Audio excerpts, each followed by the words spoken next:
तो स्टूडेंट्स,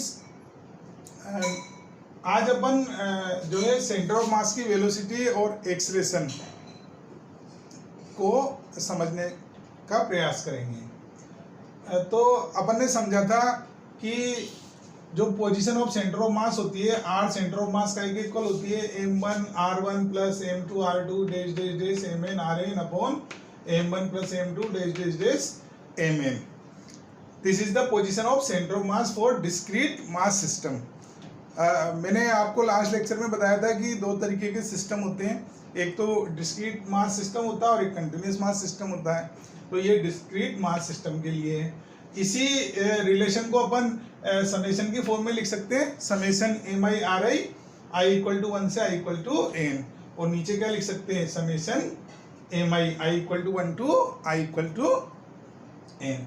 अगर अपन टाइम के रेस्पेक्ट में डिफरेंशिएट कर दें इसको, तो मैंने यहाँ पर टाइम के रेस्पेक्ट में डिफरेंशिएट कर दिया, तो d upon D T R C M equal to D upon D T, इसका टाइम के रेस्पेक्ट में डिफरेंशिएशन कर दिया। अब जब मैंने इसका टाइम के रेस्पेक्ट में डिफरेंशिएशन किया तो ये तो कांस्टेंट है समेशन एम, तो ये टर्म बाहर आ गई, ये एम आई भी कांस्टेंट है, तो एक आई के इक्वल हो गया समेशन एम आई और D R I upon D T I equal to 1 to I equal to N, और नीचे समेशन एम आई है अपने पास, तो ये D R I upon D T क्या हो गया, वी आई। इस तरीके से जो velocity of centre of mass हो गई वो summation M I V I I equal to 1 to I equal to N upon summation M I I equal to 1 to I equal to N. ये अपने को रिजल्ट मिल गया। इसी तरीके से अपन एक्सप्रेशन के लिए लिख सकते हैं, अगर अपन इसको अगेन डिफरेंशिएट कर दें विद रिस्पेक्ट टू टाइम, तो we get the relation for expression of the centre of mass. अब जो समझने वाली बात है अपने को वो ये है कि अगर मैं इस टर्म को इधर मल्टीप्लाई कर दूं तो summation M I into A C M का इक्वल हो गया summation M I A I I equal to 1 to I equal to N हो गया। और इसको अपन क्या बोल रहे हैं, ये एक न्यूटन सेकंड लॉ के हिसाब से एक्सटर्नल फोर्स हो गया, का इक्वल हो गया summation M I A I I equal to 1 to I equal to N. तो इसका एप्लीकेशन अपन अलग से समझेंगे, पहले जो इम्पोर्टेंट पॉइंट है उस पर अपन फोकस कर रहे हैं कि ये एफ एक्सटर्नल लिख दिया मैंने, summation M I into A centre of mass. अगर सिस्टम पर एक्सटर्नल फोर्स जीरो हो जाए तो मैंने इफ एफ एक्सटर्नल को क्या कर दिया, जीरो, इट मीन्स जो expression of centre of mass है वो क्या हो गया, जीरो हो गया। और अगर expression of centre of mass zero हो गया तो एक्सप्रेशन क्या होता है, D V upon D T, तो D V upon D T का इक्वल हो गया जीरो के, इट मीन्स जो velocity of centre of mass है वो क्या हो गई, कांस्टेंट हो गई। अब अगर velocity of centre of mass constant हो गई तो इसकी क्या मीनिंग है, इसका मतलब है कि विदाउट एक्सटर्नल फोर्स जो है सिस्टम की वेलोसिटी क्या होगी, चेंज नहीं हो सकती, सेंटर ऑफ मास की वेलोसिटी चेंज नहीं हो सकती। और इसका दूसरा मीनिंग है कि अगर वो रेस्ट पर है तो it will be at rest. तो ये एक बहुत इंपॉर्टेंट फीचर है जिस पर न्यूमेरिकल बनेगा।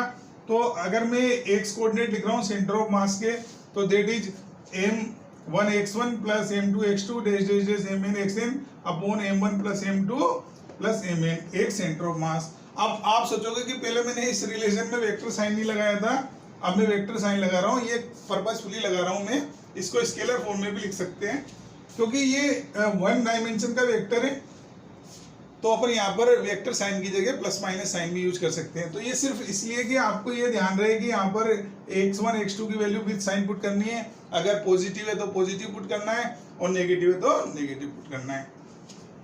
तो अगर अपन डेल्टा एक सेंटर ऑफ मास देखें तो सेंटर ऑफ मास का डिस्प्लेसमेंट देखना चाह रहा हूं मैं, तो this relation will become m1 delta x1 plus m2 delta x2 plus dash dash dash mn delta xn upon m1 plus m2 dash dash dash mn।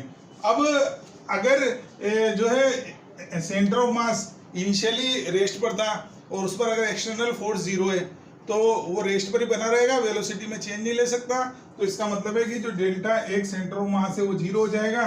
तो अगर ये जीरो है और तो विदाउट एक्सटर्नल फोर्स क्या रहेगा, सेंटर ऑफ मास का displacement क्या रहेगा, जीरो। तो इसको अपन जीरो पुट कर देंगे और इसको इससे मल्टीप्लाई कर देंगे तो एक ये इंपॉर्टेंट रिलेशन अपने को मिल जाएगा, m1 delta x1 plus m2 delta x2 plus dash dash dash mn delta xn equal to zero.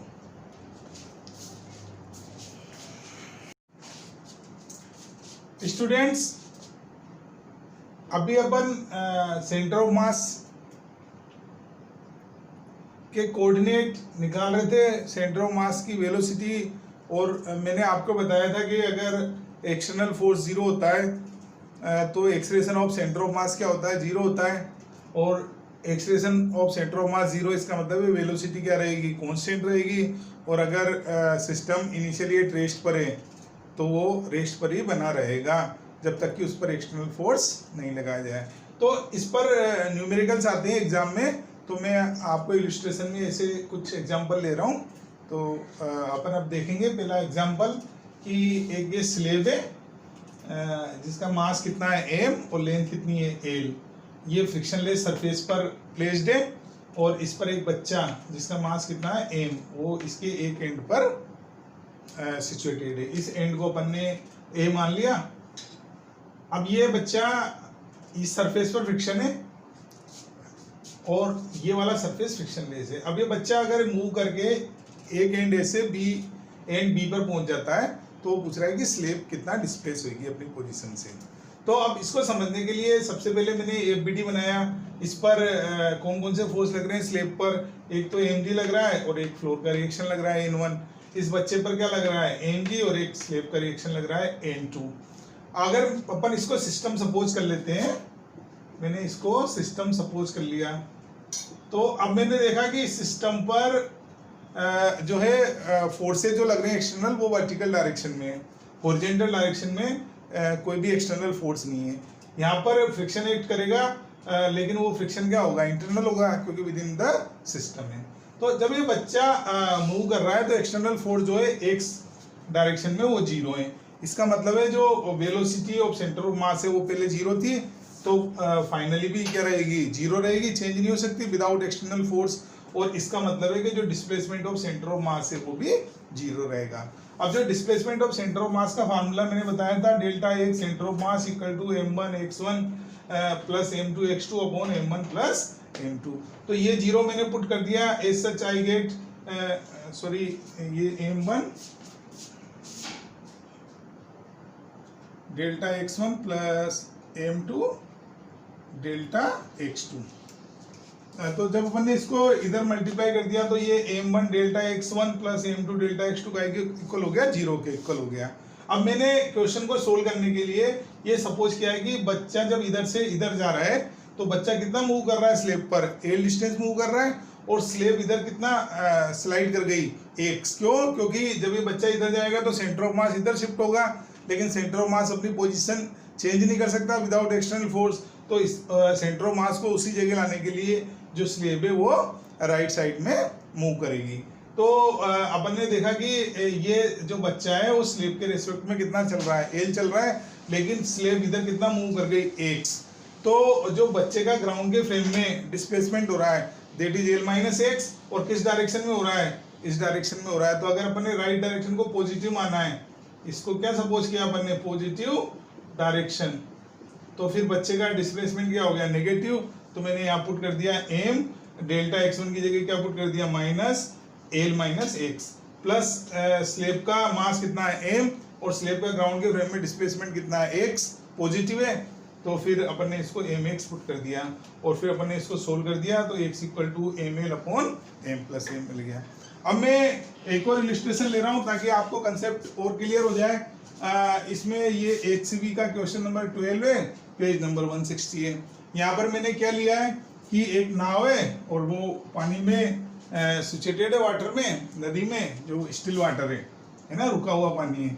और इस पर नाव के दो एंड पर, एक एंड पर तो है मिस्टर वर्मा जिनका मास कितना 50 kg, और दूसरे एंड पर मिस्टर शर्मा है वो 60 kg जिस उनका मास है। जो मास ऑफ द बोट है वो 40 kg है और लेंथ ऑफ द बोट कितनी है, 4 मीटर है। अब टू डिस्कस सम प्रॉब्लम, ये क्या हो रहे हैं, दोनों सेंटर पर जो है बोट के सेंटर पर आकर मिलते हैं। तो वो कह रहा है कि जो बोट का डिस्प्लेसमेंट है ग्राउंड या वाटर के रेस्पेक्ट में वो कितना होगा। तो अपन ने ये इस डायरेक्शन को क्या माना है, पॉजिटिव डायरेक्शन, और अभी अपन ने समझा ही है इस क्वेश्चन में कि जो एक्स में एक्सटर्नल फोर्स है वो जीरो है, तो x में जो सेंटर ऑफ मास का डिस्प्लेसमेंट है वो 0 होगा। इससे अपने पास इक्वेशन आ गई m1 delta x1 plus m2 delta x2 plus m3 delta x3 equal to 0। अब अपने सपोज किया है कि इसका मास ज्यादा है तो ये 60 kg जब इधर आएगा तो ये नाव इधर की तरफ डिस्प्लेस करेगी बाई सम डिस्टेंस x।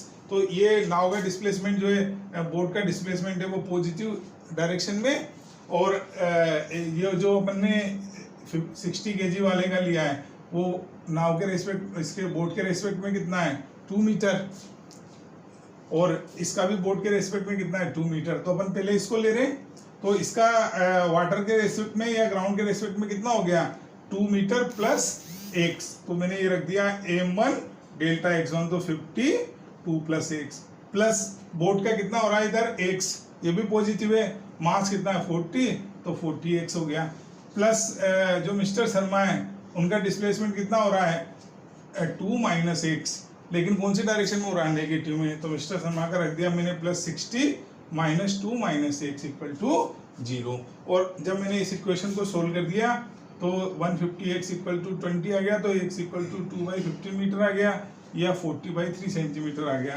तो जो डिस्प्लेसमेंट ऑफ बोट है वो राइट साइड में है, और that is 13.3 centimetre. Students, we are going to take some more illustration on center of mass। अब इस illustration में अपने पास एक यूनिफॉर्म डिस्क है, उसका मास m है, it has mass m and radius r। तो जो मास पर यूनिट एरिया है वो sigma equal to m upon pi r square हो गया। अब इस क्वेश्चन में बोल रहा है इसका सेंटर ऑफ मास कहाँ पर सिचुएटेड है, इसके सेंटर पर। अब वो कह रहा है कि इसमें से अगर अपन एक डिस्क टेक आउट कर दें r/2 रेडियस की, एज शोन इन डायग्राम, तो पूछ रहा है कि रिमेनिंग पार्ट का सेंटर ऑफ मास का क्या कोऑर्डिनेट होगा। तो अपन ने जो पार्ट रिमूव करा है, सबसे पहले अपन ने उसके एरिया को मास डेंसिटी से मल्टीप्लाई कर दिया, तो सिग्मा इंटू पाई r/2 का स्क्वायर। एज सच जो मास आया है रिमेनिंग जो पार्ट अपन ने टेक आउट किया है, जो ये छोटी वाली डिस्क का, दैट इज m/4, और m1 प्लस m2 कितना है टोटल मास, तो जो m2 आ गया वो 3m/4 हो गया। तो अपने को ये पता चल गया कि जो टेक आउट है डिस्क, उसका मास m/4 है, और जो रिमेनिंग पार्ट है उसका मास 3m/4 है। अब अपन ने इसका जो सेंटर ऑफ मास था टोटल सिस्टम का, वो इसके सेंटर पर था, और इसका सेंटर ऑफ मास इसके सेंटर पर था, तो इसका कोऑर्डिनेट अपने को पता चल गया। तो अगर अपन इसको वापस यहाँ रख देते तो सेंटर ऑफ मास वापस यहाँ आ जाता। तो अपने फार्मूला अप्लाई कर दिया, एक सेंटर ऑफ मास का एक इक्वल है m1 x1 plus m2 x2 upon m1 plus m2, और एक सेंटर ऑफ मास जो है इसका वो 0 है। अपन ने वैल्यू पुट कर दी m/4 इंटू इसका कोऑर्डिनेट x कोऑर्डिनेट कितना है r/2, प्लस इसका मास कितना है रिमेनिंग पार्ट का 3m/4 into x/2 upon total mass m1 plus m2 का एक इक्वल है m के। इस तरीके से जो है इसको इधर मल्टीप्लाई कर दिया तो ये 0 हो गया, और इस इक्वेशन को अपन ने सोल्व कर दिया। तो जो सेंटर ऑफ मास के कोऑर्डिनेट आए वो x equal to minus r/6 आए। तो इसका मतलब है जो रिमेनिंग पार्ट का सेंटर ऑफ मास आ रहा है वो इसके इस साइड आएगा लेफ्ट साइड, और उसका कोऑर्डिनेट क्या होगा r/6। Here we took another example of center of mass, acceleration of center of mass of the system। तो अपन ने ये पुली वाला सिस्टम लिया है, इसमें जो है स्ट्रिंग इस पर स्लाइड कर रही है, इधर 2m मास है, इधर m मास है। तो जब अपन इस सिस्टम को फ्री कर देंगे तो ये डाउनवर्ड एक्सलेट होगा, तो जितना एक्सलेशन 2m का डाउनवर्ड होगा उतना ही एक्सलेशन m का क्या होगा अपवर्ड होगा a डायरेक्शन में, तो अपर डायरेक्शन में a होगा। तो अगर अपन इसको पॉजिटिव मानेंगे तो ये नेगेटिव एक्सलेशन हो गया।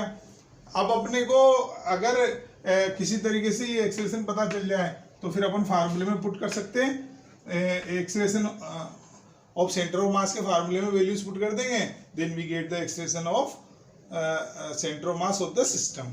तो इसको कैलकुलेट करने के लिए अपन ने इसको एक सिस्टम सपोज किया है, तो इसमें कौन कौन से फोर्स एक्ट कर रहे हैं, 2mg तो डाउनवर्ड कर रहा है ग्रेविटी की वजह से, और जो स्ट्रिंग में थ्रेड है बिकॉज ऑफ दैट t जो है वो अपवर्ड एक्ट कर रहा है। तो मैंने एक इक्वेशन लिख दी 2mg minus t equal to 2ma. And now we took mass m as a system and write the equation of acceleration for that.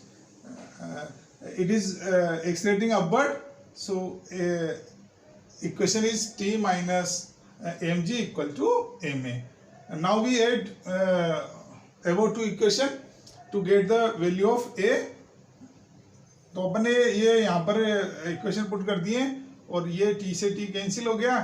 Here we get 2mg minus mg, that is mg, and here 3ma. as such we get value of a. तो acceleration काय के equal है, a equal to g by 3. अब अपने को पता चल गया कि जो ये वाला एक्सेलरेशन है ये तो g by 3 है, जो है सेकंड नंबर मैंने लिख रखा है इसको, और जो फर्स्ट का है वो माइनस g by 3 है. Now we put the value of a1 and a2 in equation of acceleration of centre of mass. तो acceleration of centre of mass काय के इक्वल है m1 a1 plus m2 a2 upon m1 plus m2. m1 is 2m and a1 is minus g by 3 plus m2 is m and a2 is g by 3. m1 is 2m and m2 is m. Now by solving this we get acceleration of center of mass, that is minus g by 9.